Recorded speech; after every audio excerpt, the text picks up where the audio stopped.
Hello everyone, आ गए हिंदी मानस channel पर। आइए आज हम सब हिंदी साहित्य को साइड में रखते हुए आज हिंदी व्याकरण का एक पार्ट वाच्य पढ़ने वाले हैं। तो इस वीडियो को देखने के बाद आप कभी वाच्य में कंफ्यूज नहीं होंगे, क्योंकि हम ऐसी ट्रिक बताने वाले हैं जिससे आपके वाच्य में हमेशा अच्छे मार्क्स आएंगे, क्योंकि आपको कभी कंफ्यूजन होगी ही नहीं। तो आप इस वीडियो के अंत तक बने रहें।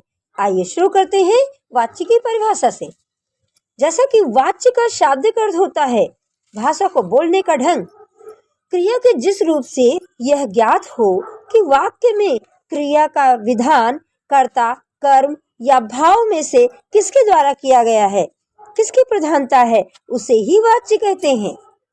और वाच्य के तीन भेद होते हैं। पहला कर्तवाच्य, कर्मवाच्य और भाववाच्य। आइए कर्तवाच्य से शुरू करते हैं। कर्तवाच्य यानी कि एक्टिव वॉइस। पहचान, क्रिया का सीधा संबंध कर्ता से होता है। क्रिया के लिंग और वचन के अनुसार बदलती है। जैसा कि कर्तवाच्य में कर्ता की ही प्रधानता होती है। एक उदाहरण, मोहन पुस्तक पढ़ता है। कौन पुस्तक पढ़ता है? मोहन। तो मोहन कर्ता है, यानी कि ट्रिक तो समझ गए होंगे आप लोग। इसमें से कर्ता कौन है? हीरो है, यानी शाहरुख खान। शाहरुख खान कौन है? हीरो। अर्थात कर्ता की ही प्रधानता होती है। वाच्य का दूसरा भेद कर्मवाच्य, पैसिव वॉइस। इसकी पहचान ये है कि जिसमें कर्म का ही प्रधानता हो और सीधा संबंध कर्म से ही होता है। जैसे कि मोहन के द्वारा पुस्तक पढ़ी जाती है, यह उदाहरण है। अब इसमें प्रश्न करेंगे, प्रश्न करने के बाद जो उत्तर निकलता है वही कर्मवाच्य है। जैसे कि मोहन के द्वारा पुस्तक पढ़ी जाती है। किसके द्वारा पुस्तक पढ़ी जाती है? मोहन के द्वारा। जैसे कि आप सब हिंदी मानस में वाच्य पढ़ रहे हैं। क्या पढ़ रहे हैं?